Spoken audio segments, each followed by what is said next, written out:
Under the Pyramids by Howard Phillips Lovecraft. For Harry Houdini. Chapter 1.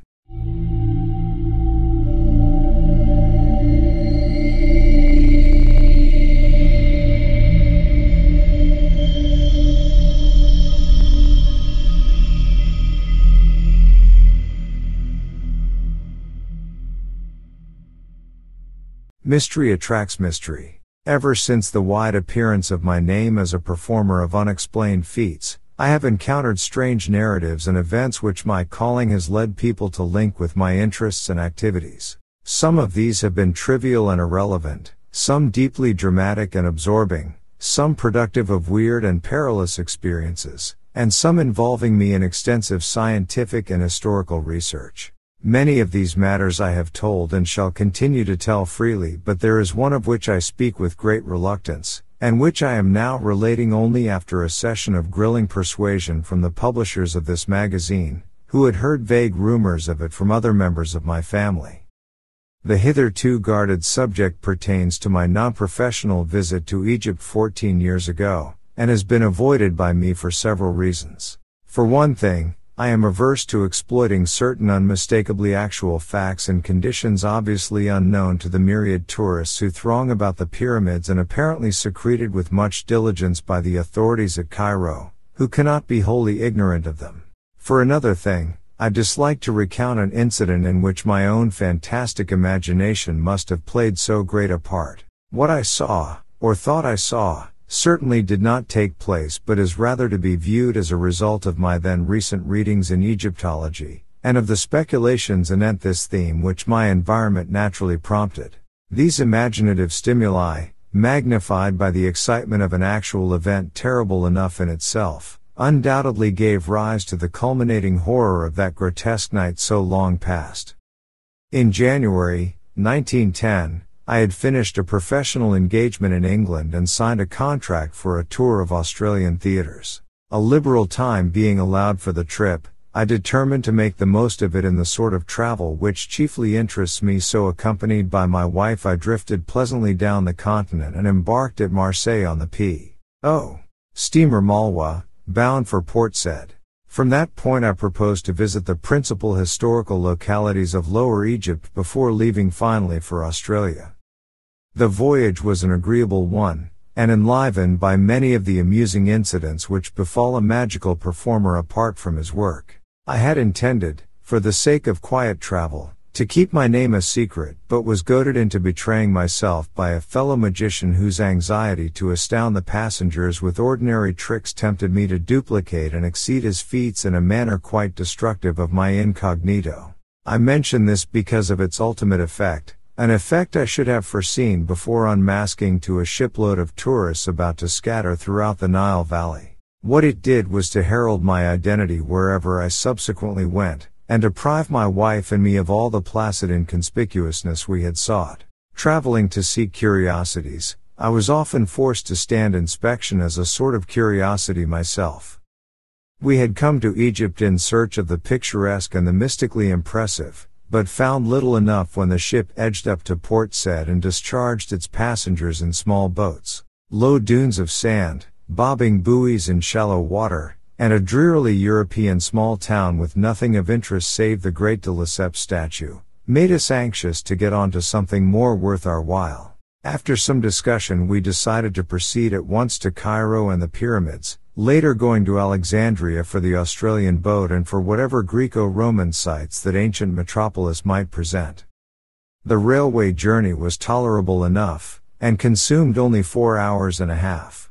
We saw much of the Suez Canal, whose route we followed as far as Ismailia, and later had a taste of old Egypt in our glimpse of the restored freshwater canal of the Middle Empire. Then at last we saw Cairo glimmering through the growing dusk, a twinkling constellation which became a blaze as we halted at the Great Gare Centrale. But once more disappointment awaited us, for all that we beheld was European save the costumes and the crowds. A prosaic subway led to a square teeming with carriages, taxicabs, and trolley cars, and gorgeous with electric lights shining on tall buildings, whilst the very theatre where I was vainly requested to play, and which I later attended as a spectator, had recently been renamed the American Cosmograph. We stopped at Shepherd's Hotel, reached in a taxi that sped along broad, smartly built-up streets, and amidst the perfect service of its restaurant, elevators, and generally Anglo-American luxuries, the mysterious East and immemorial past seemed very far away. The next day, however, precipitated us delightfully into the heart of the Arabian Nights atmosphere, and in the winding ways and exotic skyline of Cairo, the Baghdad of Harun al-Rashid seemed to live again. Guided by our Baedeker, we had struck east past the Uzbekiye Gardens along the Mesquite in quest of the native quarter, and were soon in the hands of a clamorous cicerone who, notwithstanding later developments, was assuredly a master at his trade. Not until afterward did I see that I should have applied at the hotel for a licensed guide. This man, a shaven, peculiarly hollow-voiced, and relatively cleanly fellow who looked like a pharaoh and called himself Abdul Rais el-Drogman, appeared to have much power over others of his kind, though subsequently the police professed not to know him, and to suggest that Rais is merely a name for any person in authority, whilst Drogman is obviously no more than a clumsy modification of the word for a leader of tourist parties, dragoman. Abdul led us among such wonders as we had before only read and dreamed of. Old Cairo is itself a storybook and a dream, labyrinths of narrow alleys redolent of aromatic secrets, arabesque balconies and oriels nearly meeting above the cobbled streets, maelstroms of oriental traffic with strange cries, cracking whips, rattling carts, jingling money, and braying donkeys, kaleidoscopes of polychrome robes, veils, turbans, and tarbushes, water carriers and dervishes, dogs and cats, soothsayers and barbers, and over all the whining of blind beggars crouched in alcoves, and the sonorous chanting of muezzins from minarets limned delicately against a sky of deep, unchanging blue.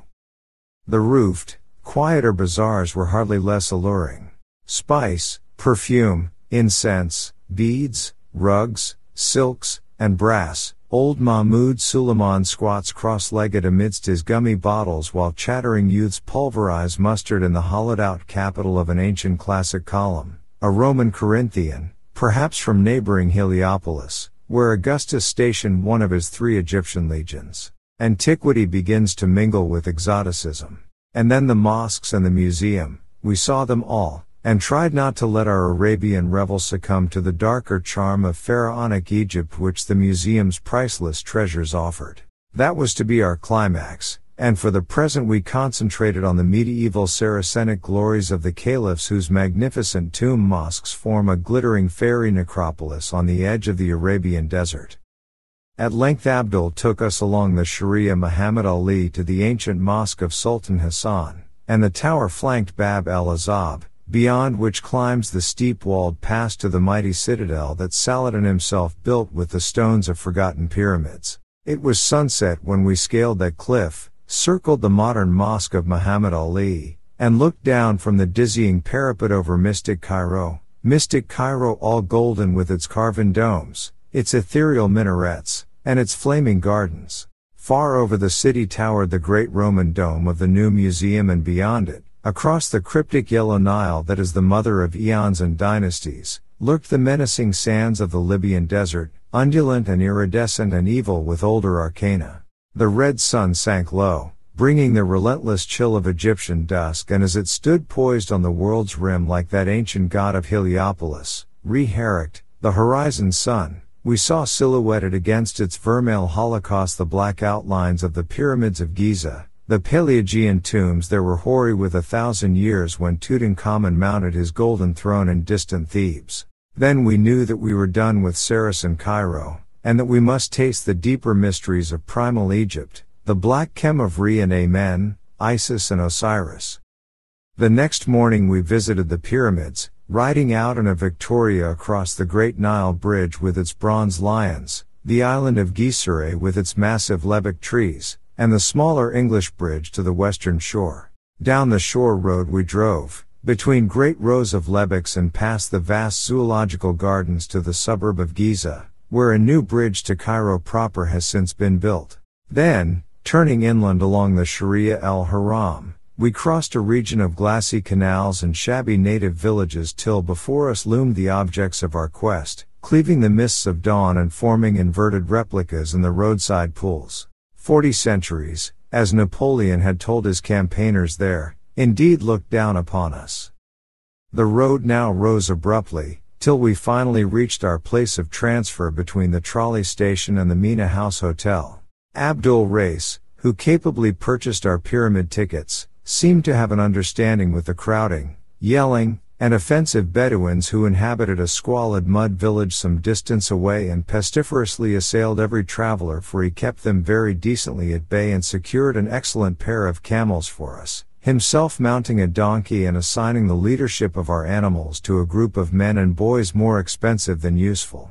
The area to be traversed was so small that camels were hardly needed, but we did not regret adding to our experience this troublesome form of desert navigation.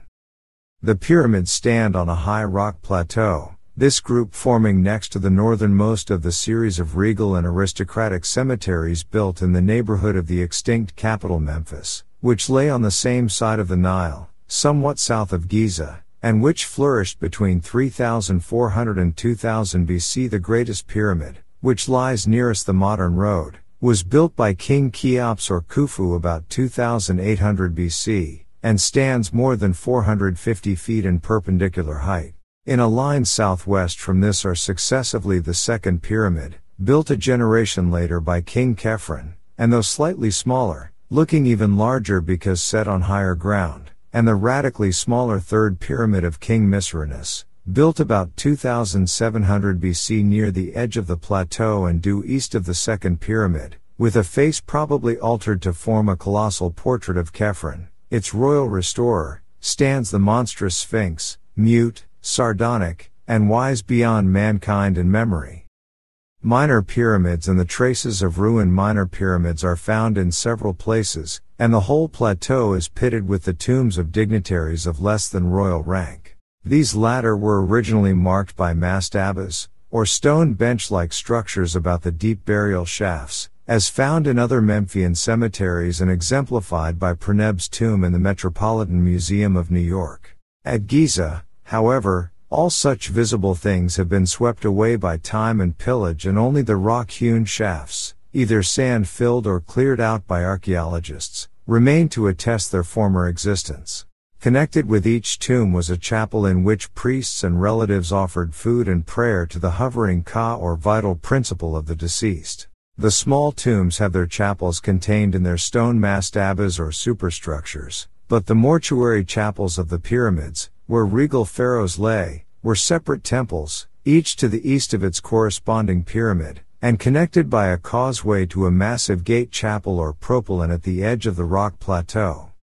The gate chapel leading to the second pyramid, nearly buried in the drifting sands, yawns subterraneously southeast of the Sphinx. Persistent tradition dubs it the Temple of the Sphinx. And it may perhaps be rightly called such if the Sphinx indeed represents the second pyramid's builder Khephren. There are unpleasant tales of the Sphinx before Khephren, but whatever its elder features were, the monarch replaced them with his own that men might look at the colossus without fear. It was in the Great Gateway Temple that the life-size diorite statue of Khephren, now in the Cairo Museum, was found, a statue before which I stood in awe when I beheld it. Whether the whole edifice is now excavated I am not certain, but in 1910 most of it was below ground, with the entrance heavily barred at night. Germans were in charge of the work, and the war or other things may have stopped them. I would give much, in view of my experience and of certain Bedouin whisperings discredited or unknown in Cairo, to know what has developed in connection with a certain well in a transverse gallery where statues of the pharaoh were found in curious juxtaposition to the statues of baboons. The road, as we traversed it on our camels that morning, curved sharply past the wooden police quarters, post office, drugstore, and shops on the left, and plunged south and east in a complete bend that scaled the rock plateau and brought us face to face with the desert under the lee of the Great Pyramid. Past Cyclopean masonry we rode, rounding the eastern face and looking down ahead into a valley of minor pyramids beyond which the eternal Nile glistened to the east, and the eternal desert shimmered to the west. Very close loomed the three major pyramids, the greatest devoid of outer casing and showing its bulk of great stones, but the others retaining here and there the neatly fitted covering which had made them smooth and finished in their day. Presently we descended toward the Sphinx, and sat silent beneath the spell of those terrible unseeing eyes. On the vast stone breast we faintly discerned the emblem of Re-Heracht, for whose image the Sphinx was mistaken in a late dynasty, and though sand covered the tablet between the great paws, we recalled what Thutmose IV inscribed thereon, and the dream he had when a prince. It was then that the smile of the Sphinx vaguely displeased us, and made us wonder about the legends of subterranean passages beneath the monstrous creature, leading down, down, to depths none might dare hint at, depths connected with mysteries older than the dynastic Egypt we excavate, and having a sinister relation to the persistence of abnormal, animal-headed gods in the ancient Nilotic pantheon. Then, too, it was I asked myself an idle question whose hideous significance was not to appear for many an hour. Other tourists now began to overtake us, and we moved on to the sand-choked temple of the Sphinx, 50 yards to the southeast, which I have previously mentioned as the Great Gate of the Causeway to the Second Pyramid's mortuary chapel on the plateau. Most of it was still underground, and although we dismounted and descended through a modern passageway to its alabaster corridor and pillared hall, I felt that Abdul and the local German attendant had not shown us all there was to see. After this we made the conventional circuit of the pyramid plateau, examining the second pyramid and the peculiar ruins of its mortuary chapel to the east, the third pyramid and its miniature southern satellites and ruined eastern chapel, the rock tombs and the honeycombings of the 4th and 5th dynasties, and the famous Campbell's tomb whose shadowy shaft sinks precipitously for 53 feet to a sinister sarcophagus which one of our camel drivers divested of the cumbering sand after a vertiginous descent by rope. Cries now assailed us from the Great Pyramid, where Bedouins were besieging a party of tourists with offers of guidance to the top, or of displays of speed in the performance of solitary trips up and down. 7 minutes is said to be the record for such an ascent and descent, but many lusty sheiks and sons of sheiks assured us they could cut it to 5 if given the requisite impetus of liberal bakshish. They did not get this impetus, though we did let Abdul take us up, thus obtaining a view of unprecedented magnificence which included not only remote and glittering Cairo with its crowned citadel and background of gold-violet hills, but all the pyramids of the Memphian district as well, from Abu Ra'ash on the north to the Dashur on the south. The Saqqara Step Pyramid, which marks the evolution of the low mastaba into the true pyramid, showed clearly and alluringly in the sandy distance. It is close to this transition monument that the famed tomb of Perneb was found, more than 400 miles north of the Theban rock valley where Tutankhamun sleeps. Again I was forced to silence through sheer awe. The prospect of such antiquity, and the secrets each hoary monument seemed to hold and brood over, filled me with a reverence and sense of immensity nothing else ever gave me. Fatigued by our climb, and disgusted with the importunate Bedouins whose actions seemed to defy every rule of taste, we omitted the arduous detail of entering the cramped interior passages of any of the pyramids, though we saw several of the hardiest tourists preparing for the suffocating crawl through Cheops' mightiest memorial. As we dismissed and overpaid our local bodyguard and drove back to Cairo with Abdul race under the afternoon sun, we half regretted the omission we had made. Such fascinating things were whispered about lower pyramid passages not in the guidebook's passages whose entrances had been hastily blocked up and concealed by certain uncommunicative archaeologists who had found and begun to explore them.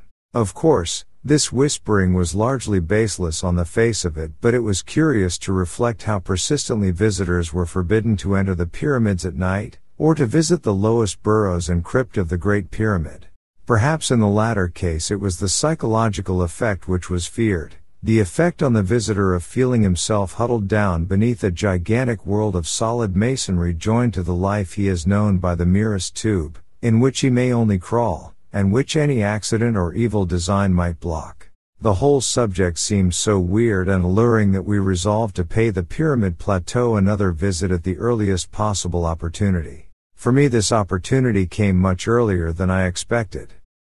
That evening, the members of our party feeling somewhat tired after the strenuous program of the day, I went alone with Abdul Rais for a walk through the picturesque Arab quarter. Though I had seen it by day, I wished to study the alleys and bazaars in the dusk, when rich shadows and mellow gleams of light would add to their glamour and fantastic illusion.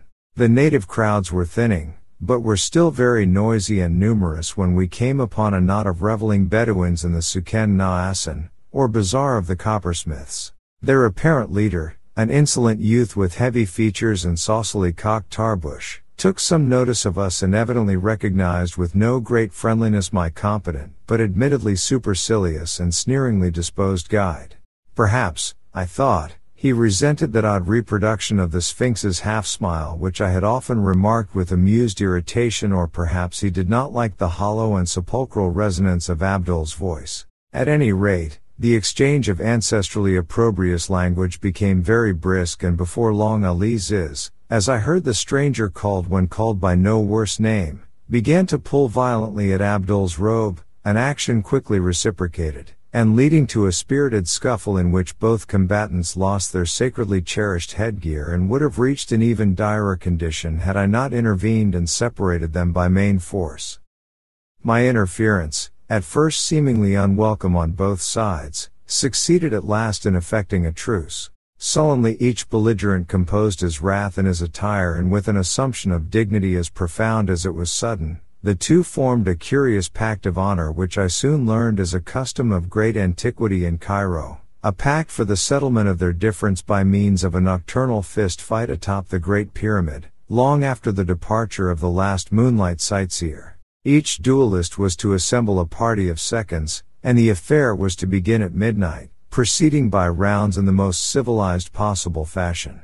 In all this planning there was much which excited my interest. The fight itself promised to be unique and spectacular, while the thought of the scene on that hoary pile overlooking the antediluvian plateau of Giza under the wan moon of the pallid small hours appealed to every fiber of imagination in me.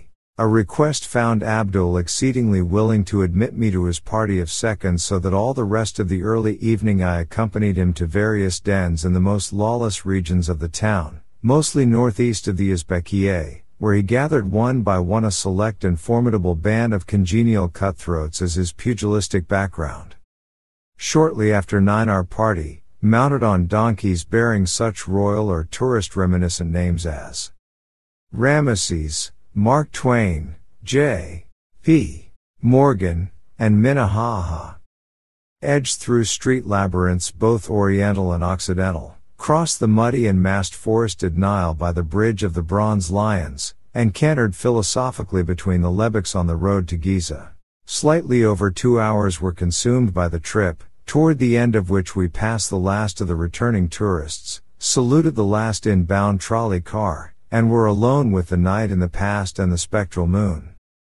Then we saw the vast pyramids at the end of the avenue, ghoulish with a dim atavistical menace which I had not seemed to notice in the daytime. Even the smallest of them held a hint of the ghastly, for was it not in this that they had buried Queen Nitocris alive in the 6th dynasty? Subtle Queen Nitocris, who once invited all her enemies to a feast in a temple below the Nile, and drowned them by opening the water gates. I recalled that the Arabs whisper things about Nitocris, and shun the 3rd pyramid at certain phases of the moon. It must have been over her that Thomas More was brooding when he wrote a thing muttered about by Memphian boatmen. The subterranean nymph that dwells mid sunless gems and glories hid, the lady of the pyramid.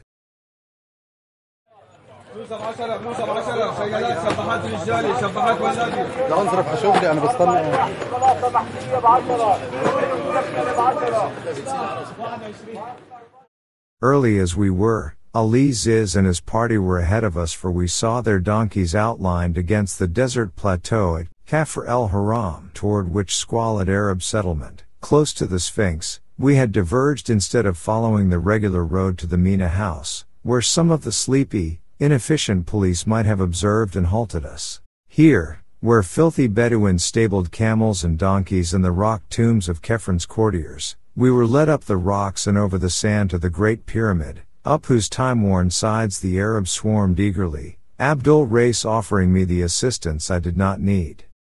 As most travelers know, The actual apex of this structure has long been worn away, leaving a reasonably flat platform 12 yards square. On this eerie pinnacle a squared circle was formed, and in a few moments the sardonic desert moon leered down upon a battle which, but for the quality of the ringside cries, might well have occurred at some minor athletic club in America. As I watched it, I felt that some of our less desirable institutions were not lacking for every blow, feint, and defense bespoke. Stalling. To my not inexperienced eye, it was quickly over, and despite my misgivings as to methods I felt a sort of proprietary pride when Abdul Rais was adjudged the winner. Reconciliation was phenomenally rapid, and amidst the singing, fraternizing, and drinking which followed, I found it difficult to realize that a quarrel had ever occurred. Oddly enough, I myself seemed to be more of a center of notice than the antagonists, and from my smattering of Arabic I judged that they were discussing my professional performances and escapes from every sort of manacle and confinement, in a manner which indicated not only a surprising knowledge of me, but a distinct hostility and skepticism concerning my feats of escape. It gradually dawned on me that the elder magic of Egypt did not depart without leaving traces, and that fragments of a strange secret lore and priestly cult practices have survived surreptitiously amongst the fellahin to such an extent that the prowess of a strange Hawi or magician is resented and disputed. I thought of how much my hollow-voiced guide Abdul Rais looked like an old Egyptian priest or pharaoh or smiling sphinx, and wondered. Suddenly something happened which in a flash proved the correctness of my reflections and made me curse the denseness whereby I had accepted this night's events as other than the empty and malicious frame-up they now showed themselves to be. Without warning, and doubtless in answer to some subtle sign from Abdul, the entire band of Bedouins precipitated itself upon me, and having produced heavy ropes, soon had me bound as securely as I was ever bound in the course of my life, either on the stage or off. I struggled at first, but soon saw that one man could make no headway against a band of over 20 sinewy barbarians. My hands were tied behind my back, my knees bent to their fullest extent, and my wrists and ankles stoutly linked together with unyielding cords. A stifling gag was forced into my mouth, and a blindfold fastened tightly over my eyes. Then, as the Arabs bore me aloft on their shoulders and began a jouncing descent of the pyramid, I heard the taunts of my late guide Abdul, who mocked and jeered delightedly in his hollow voice, and assured me that I was soon to have my magic powers put to a supreme test which would quickly remove any egotism I might have gained through triumphing over all the tests offered by America and Europe. Egypt, he reminded me, is very old and full of inner mysteries and antique powers not even conceivable to the experts of today, whose devices had so uniformly failed to entrap me. How far or in what direction I was carried, I cannot tell, for the circumstances were all against the formation of any accurate judgment. I know, however, that it could not have been a great distance, since my bearers at no point hastened beyond a walk, yet kept me aloft a surprisingly short time. It is this perplexing brevity which makes me feel almost like shuddering whenever I think of Giza and its plateau, for one is oppressed by hints of the closeness to everyday tourist routes of what existed then and must exist still. The evil abnormality I speak of did not become manifest at first. Setting me down on a surface which I recognized as sand rather than rock, my captors passed a rope around my chest and dragged me a few feet to a ragged opening in the ground, into which they presently lowered me with much rough handling. For apparent eons I bumped against the stony irregular sides of a narrow-hewn well which I took to be one of the numerous burial shafts of the plateau until the prodigious, almost incredible depth of it robbed me of all basis of conjecture. The horror of the experience deepened with every dragging second. That any descent through the sheer solid rock could be so vast without reaching the core of the planet itself, or that any rope made by man could be so long as to dangle me in these unholy and seemingly fathomless profundities of nether earth, were beliefs of such grotesqueness that it was easier to doubt my agitated senses than to accept them. Even now I am uncertain, for I know how deceitful the sense of time becomes when one or more of the usual perceptions or conditions of life is removed or distorted. But but I am quite sure that I preserved a logical consciousness that at least I did not add any full-grown phantoms of imagination to a picture hideous enough in its reality, and explicable by a type of cerebral illusion vastly short of actual hallucination. All this was not the cause of my first bit of fainting. The shocking ordeal was cumulative, and the beginning of the later terrors was a very perceptible increase in my rate of descent. They were paying out that infinitely long rope very swiftly now, and I scraped cruelly against the rough and constricted sides of the shaft as I shot madly downward. My clothing was in tatters, and I felt the trickle of blood all over, even above the mounting and excruciating pain. My nostrils, too, were assailed by a scarcely definable menace, a creeping odor of damp and staleness curiously unlike anything I had ever smelt before, and having faint overtones of spice and incense that lent an element of mockery. Then the mental cataclysm came. It was horrible, hideous beyond all articulate description because it was all of the soul, with nothing of detail to describe. It was the ecstasy of nightmare and the summation of the fiendish. The suddenness of it was apocalyptic and demoniac. One moment I was plunging agonizingly down that narrow well of million-toothed torture, yet the next moment I was soaring on bat wings in the gulfs of hell, swinging free and swoopingly through illimitable miles of boundless, musty space, rising dizzily to measureless pinnacles of chilling ether, then diving gaspingly to sucking naders of ravenous, nauseous lower vacua.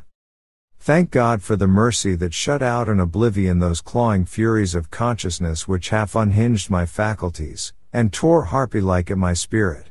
That one respite, short as it was, gave me the strength and sanity to endure those still greater sublimations of cosmic panic that lurked and gibbered on the road ahead.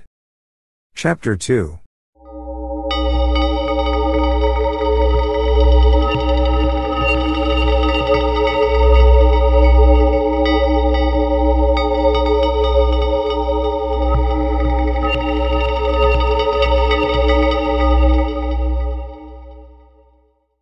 It was very gradually that I regained my senses after that eldritch flight through Stygian space. The process was infinitely painful, and colored by fantastic dreams in which my bound and gagged condition found singular embodiment. The precise nature of these dreams was very clear while I was experiencing them, but became blurred in my recollection almost immediately afterward, and was soon reduced to the merest outline by the terrible events, real or imaginary, which followed.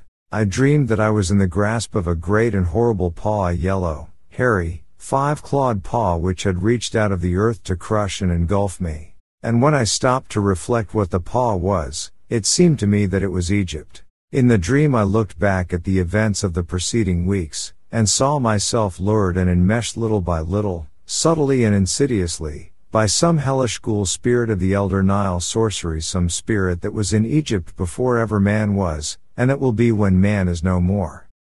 I saw the horror and unwholesome antiquity of Egypt, and the grisly alliance it has always had with the tombs and temples of the dead.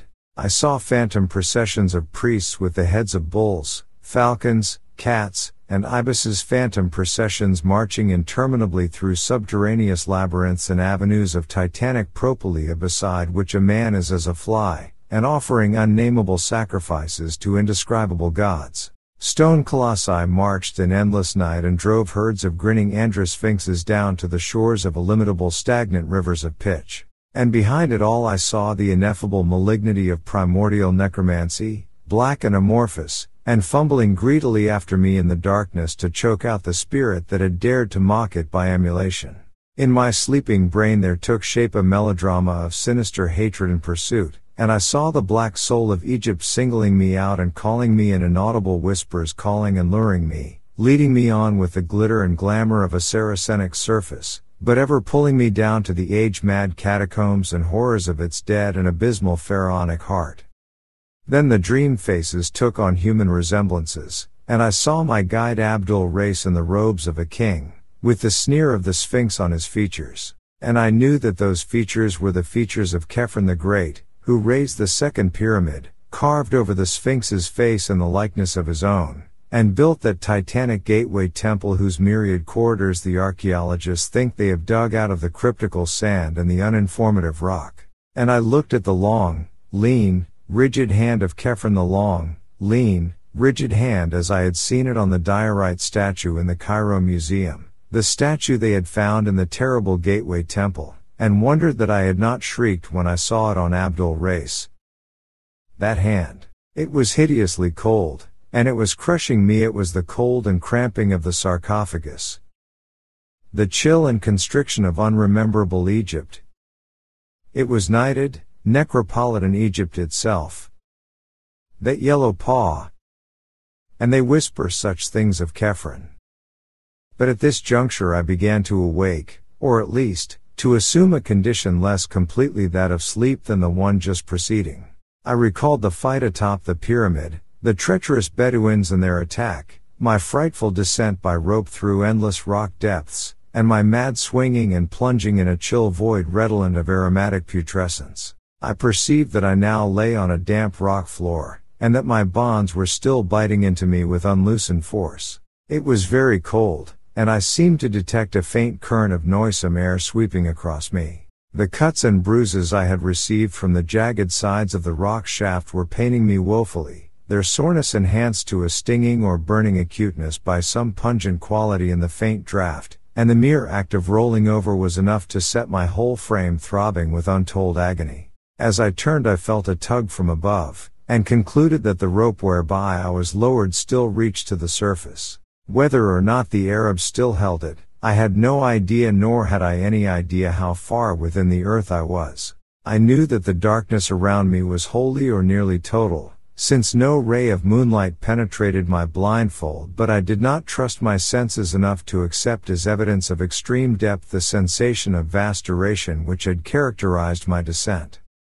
Knowing at least that I was in a space of considerable extent reached from the surface directly above by an opening in the rock, I doubtfully conjectured that my prison was perhaps the buried gateway chapel of old Khephren, the temple of the Sphinx, perhaps some inner corridor which the guides had not shown me during my morning visit, and from which I might easily escape if I could find my way to the barred entrance. It would be a labyrinthine wandering, but no worse than others out of which I had in the past found my way. The first step was to get free of my bonds, gag, and blindfold, and this I knew would be no great task, since subtler experts than these Arabs had tried every known species of fetter upon me during my long and varied career as an exponent of escape, yet had never succeeded in defeating my methods. Then it occurred to me that the Arabs might be ready to meet and attack me at the entrance upon any evidence of my probable escape from the binding cords, as would be furnished by any decided agitation of the rope which they probably held. This, of course, was taking for granted that my place of confinement was indeed Khephen's temple of the Sphinx. The direct opening in the roof, wherever it might lurk, could not be beyond easy reach of the ordinary modern entrance near the Sphinx if in truth it were any great distance at all on the surface, since the total area known to visitors is not at all enormous. I had not noticed any such opening during my daytime pilgrimage, but knew that these things are easily overlooked amidst the drifting sands. Thinking these matters over as I lay bent and bound on the rock floor, I nearly forgot the horrors of the abysmal descent and cavernous swinging which had so lately reduced me to a coma. My present thought was only to outwit the Arabs, and I accordingly determined to work myself free as quickly as possible, avoiding any tug on the descending line which might betray an effective or even problematical attempt at freedom. This, however, was more easily determined than effected. A few preliminary trials made it clear that little could be accomplished without considerable motion, and it did not surprise me when, after one especially energetic struggle, I began to feel the coils of falling rope as they piled up about me and upon me. Obviously, I thought, the Bedouins had felt my movements and released their end of the rope, hastening no doubt to the temple's true entrance to lie murderously in wait for me. The prospect was not pleasing, but I had faced worse in my time without flinching, and would not flinch now. At present I must first of all free myself of bonds, then trust to ingenuity to escape from the temple unharmed. It is curious how implicitly I had come to believe myself in the old temple of Khephren beside the Sphinx, only a short distance below the ground. That belief was shattered, and every pristine apprehension of preternatural depth and demoniac mystery revived, by a circumstance which grew in horror and significance even as I formulated my philosophical plan. I have said that the falling rope was piling up about and upon me. Now I saw that it was continuing to pile, as no rope of normal length could possibly do. It gained in momentum and became an avalanche of hemp, accumulating mountainously on the floor, and half burying me beneath its swiftly multiplying coils. Soon I was completely engulfed and gasping for breath as the increasing convolutions submerged and stifled me. My senses tottered again, and I vainly tried to fight off a menace desperate and ineluctable. It was not merely that I was tortured beyond human endurance, not merely that life and breath seemed to be crushed slowly out of me, it was the knowledge of what those unnatural lengths of rope implied, and the consciousness of what unknown and incalculable gulfs of inner earth must at this moment be surrounding me. My endless descent and swinging flight through goblin space, then, must have been real, and even now I must be lying helpless in some nameless cavern world toward the core of the planet. Such a sudden confirmation of ultimate horror was insupportable, and a second time I lapsed into merciful oblivion. When I say oblivion, I do not imply that I was free from dreams. On the contrary, my absence from the conscious world was marked by visions of the most unutterable hideousness. God! If only I had not read so much Egyptology before coming to this land which is the fountain of all darkness and terror. This second spell of feigning filled my sleeping mind anew with shivering realization of the country and its archaic secrets, and through some damnable chance my dreams turned to the ancient notions of the dead and their sojournings in soul and body beyond those mysterious tombs which were more houses than graves. I recalled, in dream shapes which it is well that I do not remember, the peculiar and elaborate construction of Egyptian sepulchres and the exceedingly singular and terrific doctrines which determine this construction. All these people thought of was death and the dead. They conceived of a literal resurrection of the body which made them mummify it with desperate care, and preserve all the vital organs in canopic jars near the corpse, whilst besides the body they believed in two other elements, the soul, which after its weighing and approval by Osiris dwelt in the land of the blessed, and the obscure and portentous Ka or life principle which wandered about the upper and lower worlds in a horrible way, demanding occasional access to the preserved body, consuming the food offerings brought by priests and pious relatives to the mortuary chapel, and sometimes, as men whispered, taking its body or the wooden double always buried beside it and stalking noxiously abroad on errands peculiarly repellent. For thousands of years those bodies rested gorgeously encased and staring glassily upward when not visited by the Ka, awaiting the day when Osiris should restore both Ka and soul, and lead forth the stiff legions of the dead from the sunken houses of sleep. It was to have been a glorious rebirth, but not all souls were approved, nor were all tombs inviolate, so that certain grotesque mistakes and fiendish abnormalities were to be looked for. Even today the Arabs murmur of unsanctified convocations and unwholesome worship in forgotten nether abysses, which only winged invisible Kas and soulless mummies may visit and return unscathed. Perhaps the most leeringly blood-congealing legends are those which relate to certain perverse products of decadent priestcraft, composite mummies made by the artificial union of human trunks and limbs with the heads of animals in imitation of the elder gods. At all stages of history the sacred animals were mummified, so that consecrated bulls, cats, ibises, crocodiles, and the like might return some day to greater glory. But only in the decadence did they mix the human and animal in the same mummy, only in the decadence, when they did not understand the rights and prerogatives of the Ka and the soul. What happened to those composite mummies is not told of, at least publicly, and it is certain that no Egyptologist ever found one. The whispers of Arabs are very wild, and cannot be relied upon. They even hint that old Khephren, he of the Sphinx, the second pyramid, and the yawning gateway temple, lives far underground wedded to the ghoul queen Nitocris and ruling over the mummies that are neither of man nor of beast. It was of these, of Khephren and his consort and his strange armies of the hybrid dead, that I dreamed, and that is why I am glad the exact dream shapes have faded from my memory.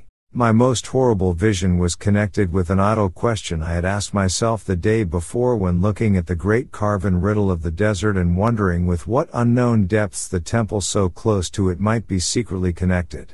That question, so innocent and whimsical then, assumed in my dream a meaning of frenetic and hysterical madness. What huge and loathsome abnormality was the Sphinx originally carven to represent?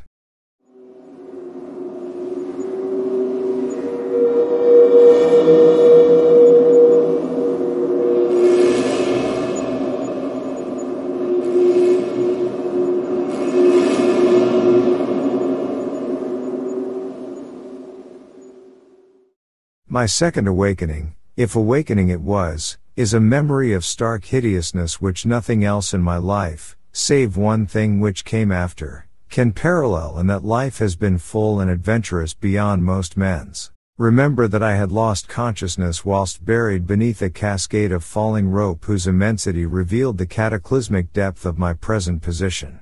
Now, as perception returned, I felt the entire weight gone and realized upon rolling over that although I was still tied, gagged, and blindfolded, some agency had removed completely the suffocating hempen landslide which had overwhelmed me.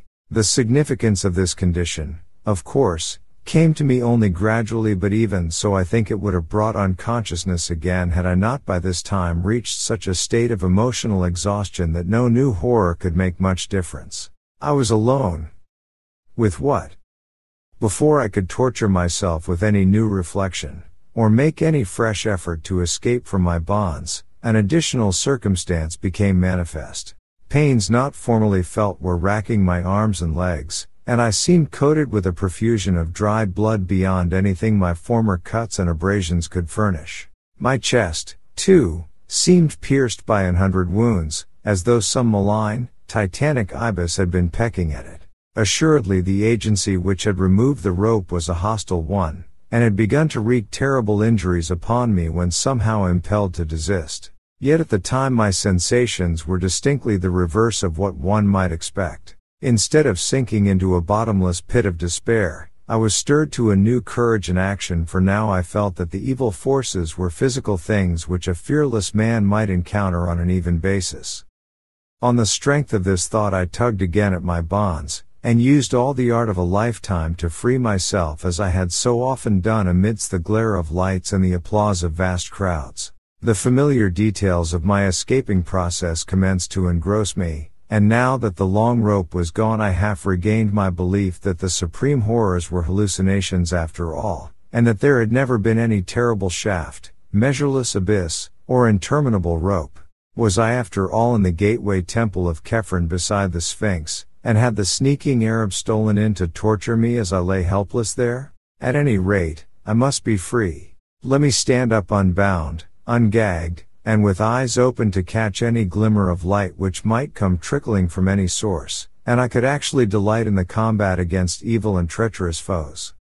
How long I took in shaking off my encumbrances I cannot tell. It must have been longer than in my exhibition performances, because I was wounded, exhausted, and enervated by the experiences I had passed through.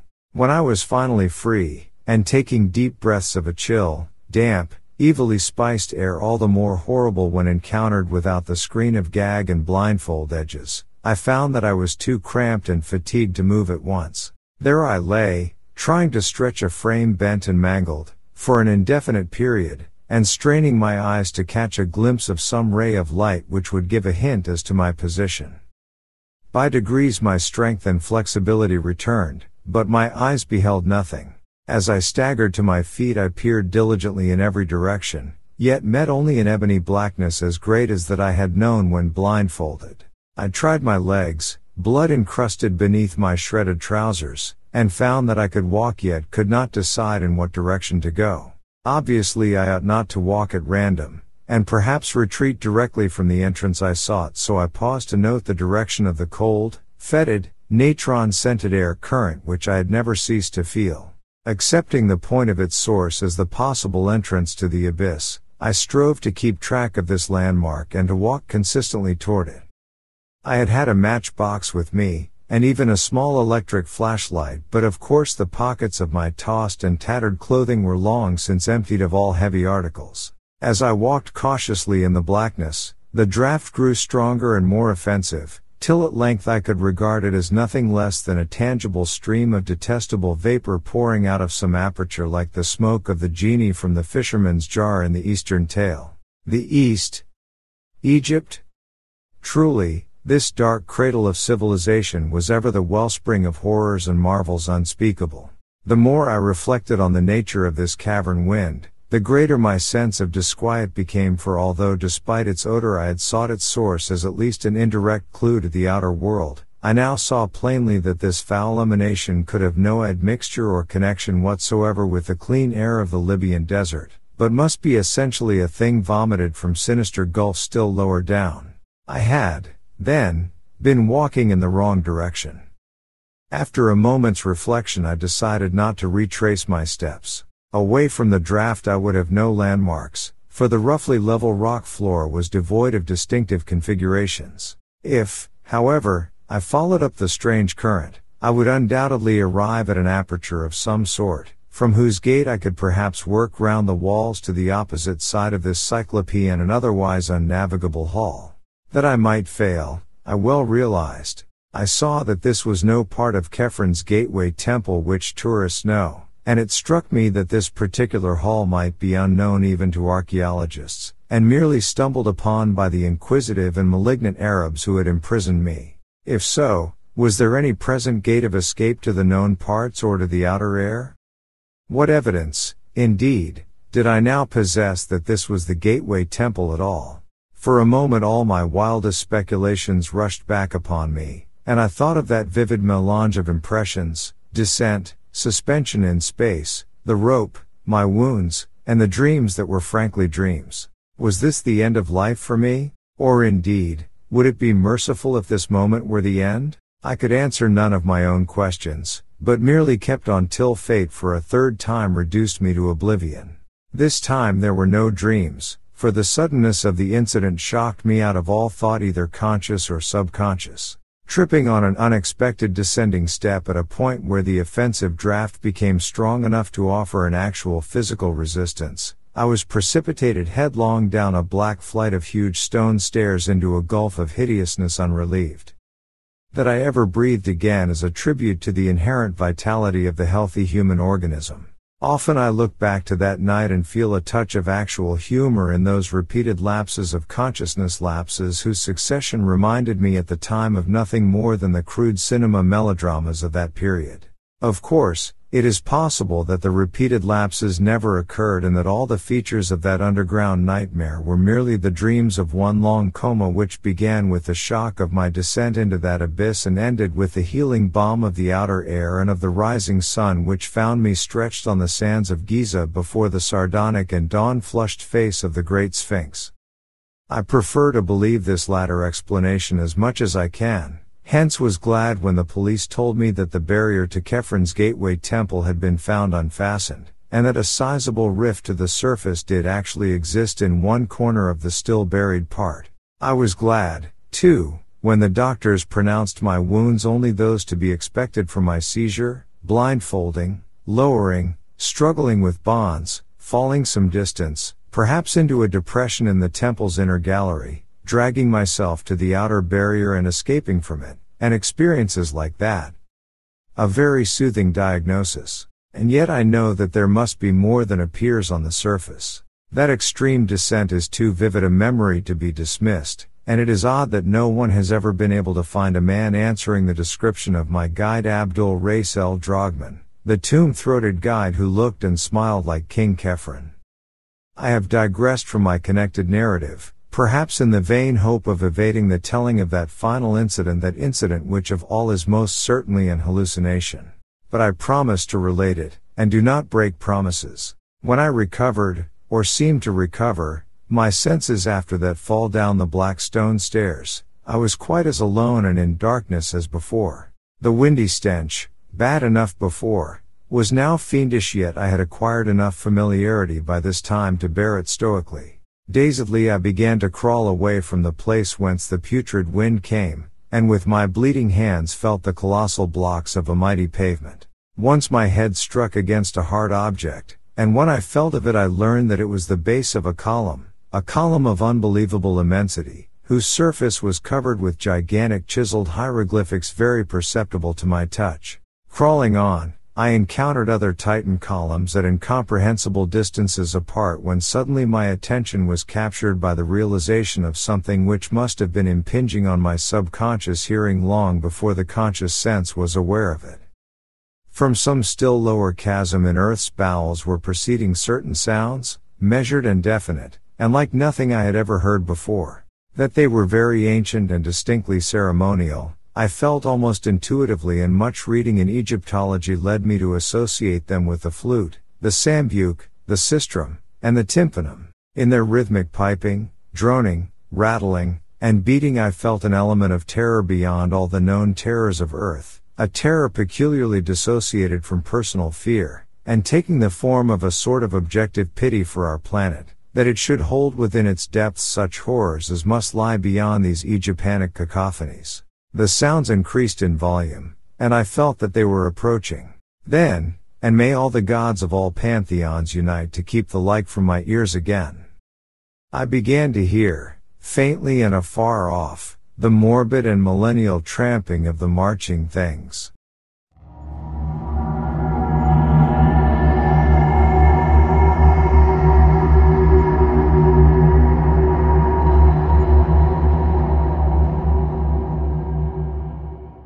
It was hideous that footfalls so dissimilar should move in such perfect rhythm. The training of unhallowed thousands of years must lie behind that march of Earth's inmost monstrosities.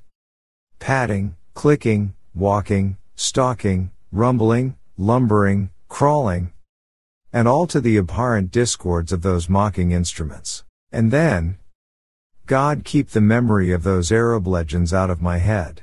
The mummies without souls. The meeting place of the wandering Kos. The hordes of the devil-cursed pharaonic dead of 40 centuries. The composite mummies led through the uttermost onyx voids by King Khephren and his ghoul queen Nitocris. The tramping drew nearer. Heaven save me from the sound of those feet and paws and hooves and pads and talons as it commenced to acquire detail. Down limitless reaches of sunless pavement a spark of light flickered in the malodorous wind, and I drew behind the enormous circumference of a cyclopic column that I might escape for a while the horror that was stalking million-footed toward me through gigantic hypostyles of inhuman dread and phobic antiquity. The flickers increased, and the tramping and dissonant rhythm grew sickeningly loud. In the quivering orange light there stood faintly forth a scene of such stony awe that I gasped from a sheer wonder that conquered even fear and repulsion. Bases of columns whose middles were higher than human sight. Mere bases of things that must each dwarf the Eiffel Tower to insignificance. Hieroglyphics carved by unthinkable hands in caverns where daylight can be only a remote legend. I would not look at the marching things. That I desperately resolved as I heard their creaking joints and nitrous wheezing above the dead music and the dead tramping. It was merciful that they did not speak. But God. Their crazy torches began to cast shadows on the surface of those stupendous columns. Heaven take it away. Hippopotami should not have human hands and carry torches. Men should not have the heads of crocodiles. I tried to turn away, but the shadows and the sounds and the stench were everywhere. Then I remembered something I used to do in half-conscious nightmares as a boy, and began to repeat to myself, "This is a dream. This is a dream." But it was of no use, and I could only shut my eyes and pray. At least, that is what I think I did, for one is never sure in visions, and I know this can have been nothing more. I wondered whether I should ever reach the world again, and at times would furtively open my eyes to see if I could discern any feature of the place other than the wind of spiced putrefaction, the topless columns, and the tomotropically grotesque shadows of abnormal horror. The sputtering glare of multiplying torches now shone, and unless this hellish place were wholly without walls, I could not fail to see some boundary or fixed landmark soon. But I had to shut my eyes again when I realized how many of the things were assembling, and when I glimpsed a certain object walking solemnly and steadily without any body above the waist. A fiendish and ululent corpse gurgle or death rattle now split the very atmosphere. The charnel atmosphere poisonous with naphtha and bitumen blasts, in one concerted chorus from the ghoulish legion of hybrid blasphemies. My eyes, perversely shaken open, gazed for an instant upon a sight which no human creature could even imagine without panic, fear, and physical exhaustion. The things had filed ceremonially in one direction, the direction of the noisome wind, where the light of their torches showed their bended heads, or the bended heads of such as had heads. They were worshipping before a great black feeder-belching aperture which reached up almost out of sight, and which I could see was flanked at right angles by two giant staircases whose ends were far away in shadow. One of these was indubitably the staircase I had fallen down.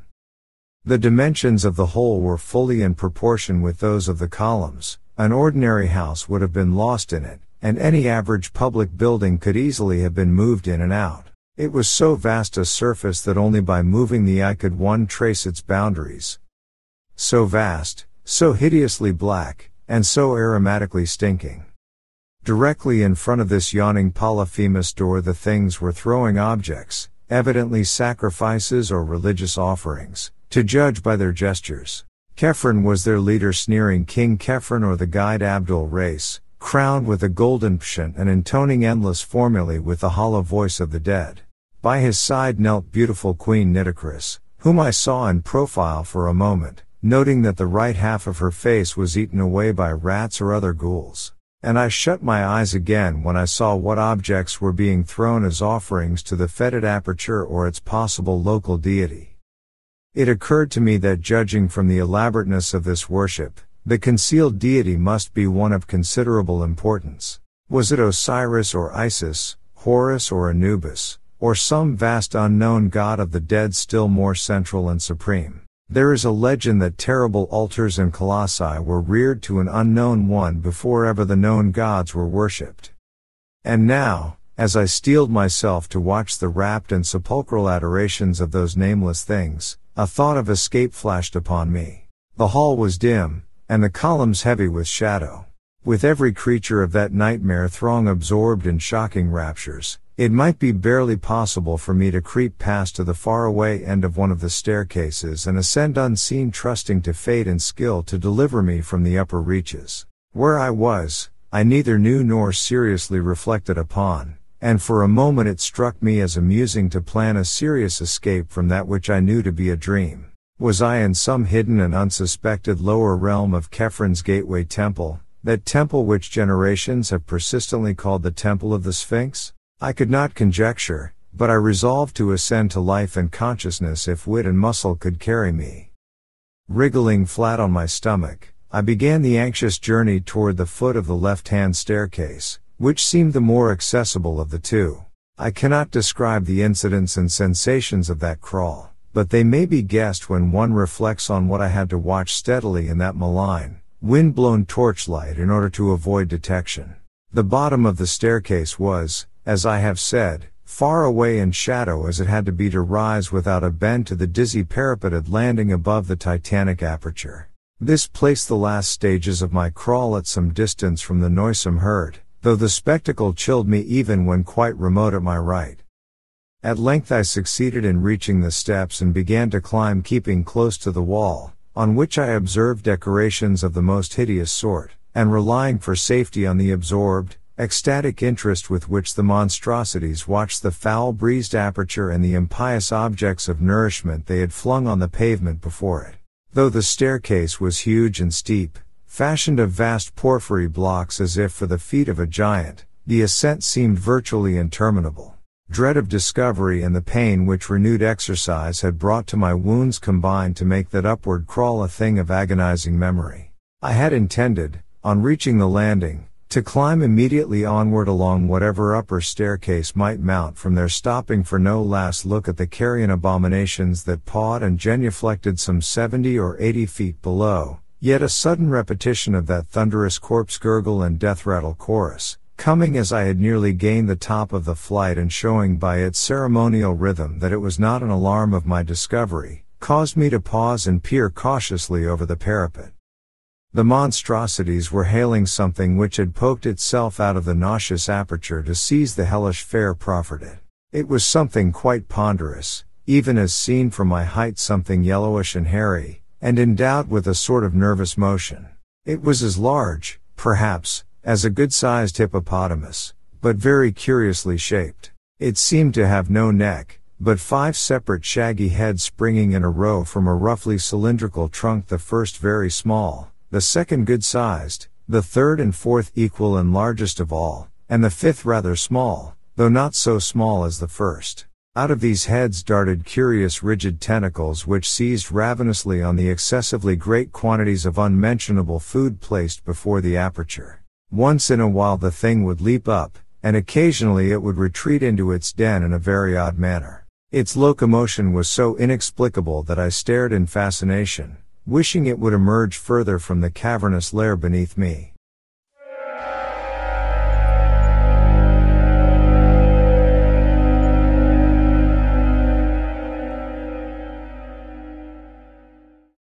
Then it did emerge. And at the sight I turned and fled into the darkness up the higher staircase that rose behind me, fled unknowingly up incredible steps and ladders and inclined planes to which no human sight or logic guided me, and which I must ever relegate to the world of dreams for want of any confirmation. It must have been dream, or the dawn would never have found me breathing on the sands of Giza before the sardonic dawn-flushed face of the Great Sphinx. The Great Sphinx. God! That idle question I asked myself on that sun-blessed morning before. What huge and loathsome abnormality was the Sphinx originally carven to represent? Accursed is the sight, be it in dream or not, that revealed to me the supreme horror, the unknown god of the dead, which licks its colossal chops in the unsuspected abyss, fed hideous morsels by soulless absurdities that should not exist. The 5-headed monster that emerged. That 5-headed monster as large as a hippopotamus. The 5-headed monster, and that of which it is the merest forepaw.